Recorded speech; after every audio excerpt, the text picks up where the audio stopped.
Good morning students. आज जो हमारा टॉपिक है वो डोमेस्टिक एप्लियंसेस यानी घरेलू उपकरण में हम आज जानेंगे इमरजेंसी लाइट के बारे में।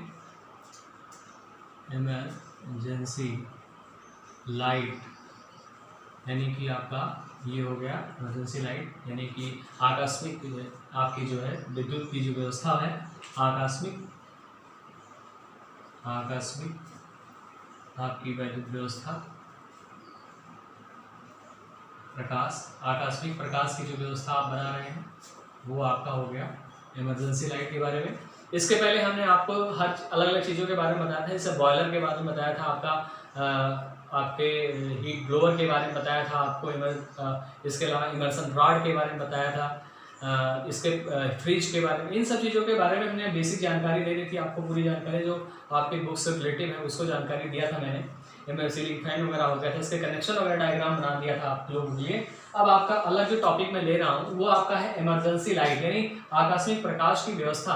आप समझ गए होंगे इमरजेंसी लाइट यानी आकस्मिक प्रकाश, यानी इसके पहले आप जानते हो आज के समय में तो सबके यहाँ इन्वर्टर उपयोग हो रहा है, लेकिन हम थोड़ा सा बैक जाने का प्रयास करें, या कहीं कहीं पर अभी भी गाँव क्षेत्रों में इन जगहों पर देखने को मिलता है कि जब लाइट चली जाती है, यानी विद्युत जो आपका पावर कॉर्पोरेशन विद्युत प्रदान कर रहा है आपको, जब आपकी लाइट चली जाती है तो कुछ ऐसी प्रकाश की व्यवस्था की जाती है जिससे हम उसका उपयोग बाद में लाइट जाने के उपरांत यानी विद्युत जाने के बाद हम उसका उपयोग कर सकें, आकस्मिक सेवा के लिए कर सकें। तो उसके लिए आपको आज मैं बता दे रहा हूँ पूरे डायग्राम के साथ। हम क्या करेंगे, यहाँ पर ये आपका लेंगे ट्रांसफार्मर, ये आपका क्या है ट्रांसफार्मर, और 230 वोल्ट यहाँ पर सप्लाई आपकी इनपुट होगी। एक एक बात समझते रहिएगा, आपको समझ में आ जाएगा। यहाँ पर 230 वोल्ट आपकी सप्लाई आपकी इनपुट होगी, और यहाँ पर आपका जो आउटपुट निकलेगा वो आपका 3 यानी ये 6 वोल्ट का आपका आउटपुट निकलेगा। ये 6 वोल्ट का आउटपुट निकलेगा तो करेंगे क्या, 230 वोल्ट एसी आपने इनपुट किया, फिर यहाँ पर ट्रांसफार्मर के थ्रू स्टेप डाउन ट्रांसफार्मर का उपयोग करके वहां पर आपके 6 वोल्ट आउटपुट में प्राप्त कर लिया। फिर क्या करते हैं, ये डायोड को लगाते हैं और ब्रिज बनाते हैं, और ब्रिज बनाने के बाद हम क्या करते हैं कि यहाँ रिले के माध्यम से एक पॉइंट हम लाते हैं बैटरी के ऋणात्मक चिन्ह पर, या ये है क्या रिले, ये क्या है रिले, और ये है रिले। देखिए 6 वोल्ट की बैटरी आपने उपयोग में लाई है तो 6 वोल्ट की ही आपका रिले उपयोग में लाया जाएगा। ये बात ध्यान रखना होगा कि 6 वोल्ट की आपका रिले है। अब यहाँ से जब आपने डायोड, ये देखें कि ये कैसे बनेगा, यहाँ पर देखें तो ये आपका एक कोई भी एसी चूंकि इनपुट हो रहा है तो यहाँ पर ये दोनों जो पीछे वाले से रहे डायोड के, वहां से आपका ऋणात्मक चिन्ह निकलेगा और आगे वाले आपका धनात्मक यानी पॉजिटिव निकलेगा। और जो अलग आपको दो बिंदु मिलते हैं वहां पर आपको क्या कर देना है कि एसी प्रदान कर देनी है, इनपुट क्या कर देना है एसी कर देना है। वैसे आपको जो डायोड मिलेगा मैं आपको बताऊं कि ये आपका है अभी ये, और यहाँ पर एक सफेद पट्टी होगी और ये आपका होगा ये यहाँ पर, तो ये होते हैं। अब होता क्या है, ये आपका ये सिरा, अब यहाँ जो आप ये सिरा देख रहे हो ये आपका ये सिरा है, ये चीज देख रहे हैं जो, तो ये आपका यहाँ से निकलता है तो ये आपका पॉजिटिव सिरा होता है और ये आपका नेगेटिव यानी ये आपका निकलता है। ये क्या होगा, ये पॉजिटिव हो गया, बैटरी के धनात्मक सिरे से जुड़ा, और दूसरा इसके पीछे वाला भाग वो आपके रिले के माध्यम से होता हुआ बैटरी के ऋणात्मक भाग से जुड़ा, और इनके बीच में ही हम क्या करते हैं कई एलईडी बल्ब लगा देते हैं या बल्ब लगा सकते हैं। तो 6 वोल्ट की है, 6 वोल्ट के हिसाब से हम क्या करेंगे बल्ब को भी लगाएंगे, यहाँ रिले के माध्यम से इसका कंट्रोलिंग कर देते हैं। छोटी सी बात इसमें और भी है कि जो हम यहाँ पर ब्रिज का उपयोग करते हैं, वहां ब्रिज के बाद हम देखते हैं कि यदि आप इमरजेंसी लाइट खोलकर देखें तो वहां पर आपके कैपेसिटर, आपके रेजिस्टेंस, डायोड, ये सब चीजें लगे होते हैं। तो होता क्या है कि ये फिल्टर का काम करता है और आपका आगे जाकर के बैटरी को शुद्धतम रूप से आपकी डीसी प्राप्त मिलती है, और इसके कारण से क्या होता है कि आपकी बैटरी चार्ज होती है, और जब बैटरी आपकी चार्ज अवस्था में आ चुकी होती है, हो चुकी होती है, जब चार्ज हो जाती है तो किसी कारणवश यदि आपके घर की लाइट व्यवस्था चली गई तो हम क्या करते हैं आकस्मिक सुविधा के लिए हम क्या करते हैं कि हम तब जब लाइट चली गई तो हम रिले का बैटरी का उपयोग करते हैं और अपने बल्ब को चलाने का उपयोग करते हैं। बैटरी में यदि बात करें तो इसमें लेड एसिड बैटरी का उपयोग किया जाता है या निकल कैडमियम का उपयोग किया जाता है।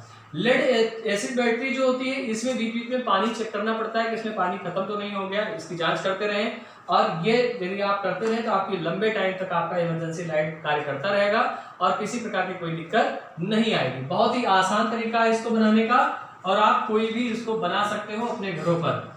अब मैं आपको चर्चा करता बताता हूँ कि आपके घरों में पंप लगा होता है, मोटर पंप लगा होता है। तो मोटर पंप क्या करता है कि पानी निकालने के लिए, यानी पानी निकालने के लिए आप घर में उपयोग करते हो, लेकिन आप जो मोटर पंप होता है इसके अलावा भी कई व्यवसायिक क्षेत्रों में भी उपयोग है, जैसे पेट्रोलियम क्षेत्रों में भी, कि वहां से पेट्रोल निकासी का कार्य किया जाना है तो वहां पर मोटर पंप का ही उपयोग करते हैं। थोड़ी सी जानकारी इसमें कर लें तो इसमें यदि हम ये आपका मोटर और पंप दोनों को मिला करके आपका मोटर पंप बनता है। तो यहाँ पर एक फैन लगा होता है और वे आप क्या करते हैं, वायु को खींचने का कार्य करता है। तो वायु जब आपका खींचता है तो उसके साथ साथ जो आपका पानी रहता है वो सक्शनिंग होकर के आपका क्या होता है, पानी निकलता है। तो ये आपका इंटरनल पार्ट यानी कि आंतरिक भाग होता है और इसके थ्रू पानी आपका आता है और ये आपका आउटलेट यानी कि बाहर की तरफ आपका पानी निकलने लगता है। और ये जो आपका वायु को सक्शन करने का कार्य करता है, जो पानी आपका नीचे से सक्शनिंग होती है उसे कहते हैं इम्पेलर कहते हैं। तो इम्पेलर के बाद ये पूरा व्यवस्था ये आप जो देख रहे हैं ये आपका पंप कहलाता है और ये आपका मोटर होता है। अब इसमें जो क्वेश्चन आपसे पूछा जाता है वो ये पूछा जाता है कि पंप जो घरेलू उपकरण में जो आपका मोटर पंप का उपयोग किया जाता है वो किस प्रकार का होता है, तो वो होता है उसमें एक कैपेसिटर भी लगा होता है, उसे कैपेसिटर मोटर पंप कहते हैं। और ये आपके घरों में उपयोग होने वाले जो मोटर होते हैं वो 0.5 HP के होते हैं, यानी 0.5 HP के मतलब क्या हो गया कि 1/2 HP का उपयोग होता है। इससे भी कम अब तो आने लगे हैं, लेकिन जैसे 746 वाट आप जानते हैं, 746 गुणे 1/2 के हिसाब से यदि आप निकालेंगे 2 3 6 हो गया और यह हो गया 2 7 14 2 3 6 373 वाट के आपके लगभग के मोटर आपके होते हैं। यदि हम व्यावसायिक क्षेत्र में बात करें तो इसे कहा जाता है पंपिंग स्टेशन बना होता है। और ये पंपिंग स्टेशन में जो आपके मोटर पंप उपयोग किए जाते हैं वो 3 से 5 HP तक के होते हैं और ये होता है 3 HP का होता है। ठीक है, तो पंपिंग स्टेशन पर 3 से 5 HP तक के 3 फेज के मोटर उपयोग होते हैं, मोटर पंप उपयोग होते हैं जो पानी को सक्शन करके नीचे से बोतल से खींच करके बाहर की तरफ लेने का काम करते हैं। और इसकी जो गहराई होती है वो अलग अलग उसकी शक्ति पावर के हिसाब से उसमें सक्शनिंग के लिए किया जाता है। यदि घरेलू में बात किया जाए तो यहाँ पर जो उपयोग लगभग 35 से 50 फीट के अंदर तक का पानी निकालने में सक्षम होता है। यदि छोटे आकार में भी ये हम पंप उपयोग करते हैं तो उसे मोनो ब्लॉक पंप कहा जाता है। तो ये तो था बेसिक बात जो आपके इसमें कनेक्शन में आता है। यदि आपको सीलिंग फैन में आपके उसके कनेक्शन के बारे में आपसे चर्चा कर ही दी है, तो ये था आपका घरेलू उपकरण में एक इमरजेंसी लाइट और ये आपका हो गया मोटर पंप। तो इनके बारे में और पढ़िएगा और यदि कहीं पर कोई दिक्कत आती है तो इसको पूछने का प्रयास करिएगा और इसी के साथ समझ में आ गया हो तो अच्छा।